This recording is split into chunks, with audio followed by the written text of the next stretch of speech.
Hello दोस्तों, स्वागत है आप सभी का इस वीडियो में। इसमें आज हम ब्रेक डाउन और एक्सप्लेन करने वाले हैं जुजुत्सु काइसेन एपिसोड 8 को, जिसका नाम है Tokyo colony number 1 part 2। Episode के शुरू में हमें दिखाया जाता है हिगुरुमा, जो एक डिफेंस लॉयर है। उसके पास एक 19 साल के लड़के ओई कीता का केस आता है। कीता पर इल्ज़ाम है कि उसने एक बूढ़ी औरत का खून किया है और उसके पैसे चुराए हैं। हिगुरुमा जब कीता से मिलता है तो कीता लगातार यही कहता है कि वो निर्दोष है। वो सिर्फ रास्ते से जा रहा था और उसने गलती से खून से सना हुआ चाकू उठा लिया था, इसीलिए उसके फिंगरप्रिंट्स वहाँ हैं। उसके पास एक बिल्ली है।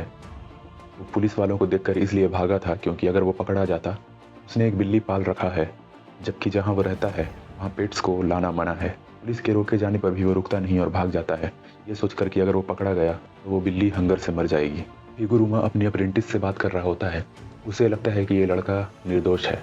ओई कीता एक एनपीओ में काम करता है, जो कि एक ओल्ड एज होम है। वहाँ वो बूढ़े लोगों की सेवा करता है और उनका ख्याल रखता है बिना कोई पैसे लिए। सोचने वाली ये भी बात है, उसके पास 50,000 रुपये कहाँ से आए।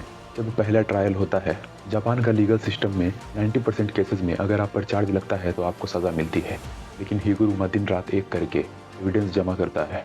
जब फर्स्ट ट्रायल होता है, कोर्ट रूम में हिगुरुमा सीसीटीवी फुटेज और बाकी सबूतों से साबित कर देता है कि लड़का खून नहीं कर सकता। जज फैसला सुनाता है नो गिल्टी। लड़का खुशी से रो पड़ता है और हिगुरुमा को झुककर थैंक यू बोलता है। हिगुरुमा की असिस्टेंट बोलती है कि आपने इस लड़के को बचा लिया। हिगुरुमा कहता है नहीं, लोग इसके लिए सेकेंड ट्रायल का अपील करेंगे। वहीं दूसरी तरफ पूरे सोशल मीडिया पर इस फैसले का विरोध होने लगता है और लोग अपनी अपनी राय देने लगते हैं कैसे कोर्ट ने एक मर्डरर को नो गिल्टी प्रूव कर दिया। इसके साथ ही हिगुरुमा के भी फोटोज लिखकर वायरल किए जाते हैं कि ये वही लॉयर है जिसने एक मर्डरर को बचाया है। सेकेंड ट्रायल शुरू होता है। क्योंकि सरकारी वकील पहले ट्रायल के फैसले से खुश नहीं होता और रीट्रायल के लिए अपील कर देता है, यहाँ से सब कुछ पलट जाता है। उसके ऊपर से जज के ऊपर भी पब्लिक का काफ़ी प्रेशर रहता है। इस बार जो नया जज होता है उसने पहले से ही अपना माइंड मेकअप कर लिया है। हिगुरुमा कितनी भी दलील दे, नए सबूत पेश करे, जज बाकी जोरी का ध्यान नहीं देगा। उसे बस केस जल्दी खत्म करना है और पुराना रिकॉर्ड मेंटेन करना है। जज अचानक फैसला सुनाता है गिल्टी और लड़के को लाइफ इम्प्रिजनमेंट सज़ा सुना देता है। जैसे ही सज़ा सुनाई जाती है, रूम में सन्नाटा छा जाता है। कोई कीता पीछे मुड़कर हिगुरुमा को देखता है।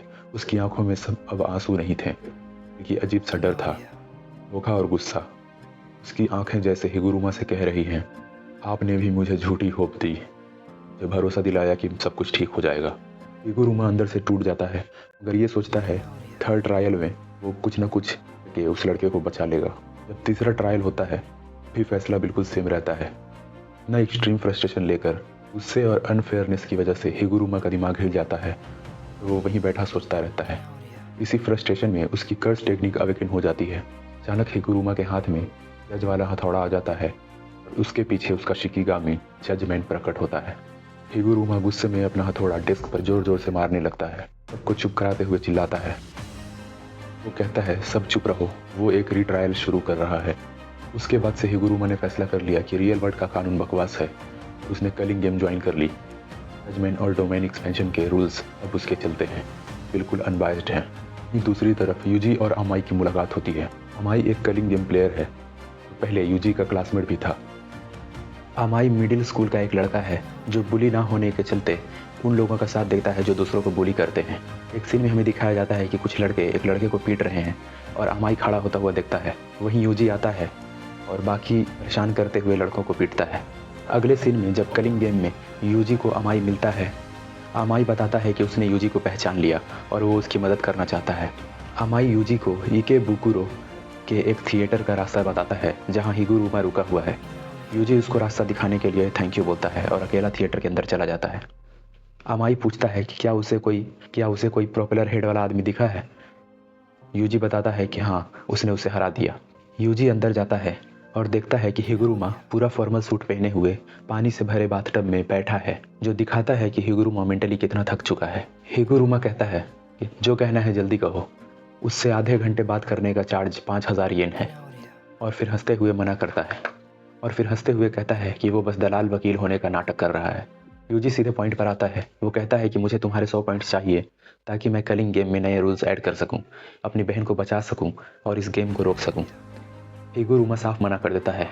वो एक्सप्लेन करता है कि एक डिफेंस लॉयर के तौर पर वो रियल वर्ल्ड के कानून और सिस्टम से तंग आ चुका है, क्योंकि वहाँ इंसाफ नहीं मिलता और सिस्टम पहले से सेट होता है। लेकिन कलिंग गेम का रूल सिस्टम को बहुत फेयर और इंटरेस्टिंग बनाता है, इसीलिए वो अपने पॉइंट्स किसी को नहीं देगा।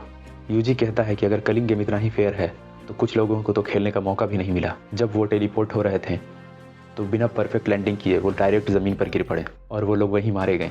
उन्हें तो मौका भी नहीं मिले खेलने का। जब यूजी देखता है कि बातचीत के से काम नहीं बनेगा और दोनों के बीच फाइट शुरू हो जाती है। वहीं दूसरी तरफ मेगुमी, जो हिगुरुमा को ढूंढ रहा होता है, रेमी से मिलता है, जो पिछले एपिसोड में मेगुमी को रास्ता दिखा रही थी। हिगुरुमा के पास ले जाने के बजाय शिंजुकू में एक नए आदमी रेजी स्टार, जिसने बिल्स रिसीट के अजीब कपड़े बनाकर पहने हुए थे, उससे मिलाती है। रेजी ऑफर देता है मेगुमी को। वो कहता है कि तुम मेरी टीम में आ जाओ, हम मिलकर दूसरे स्ट्रॉन्ग प्लेयर्स को हराएंगे और पॉइंट्स बचा कर रखेंगे। रेगी ये हिंट भी देता है कि केंजाकू इस गेम के जरिए कुछ बहुत बड़ा और खतरनाक प्लान कर रहा है और जो हमें बताया जा रहा है वो पूरा सच नहीं है।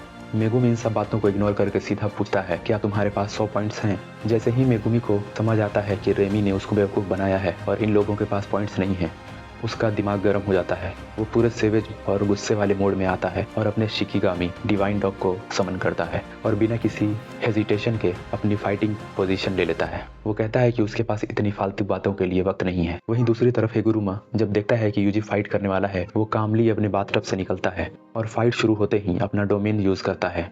इस डोमेन के अंदर वायलेंस स्ट्रिक्टली बैन है। पूरा थिएटर एक कोर्ट रूम बन जाता है और एक शिकिगामी अपीयर होता है।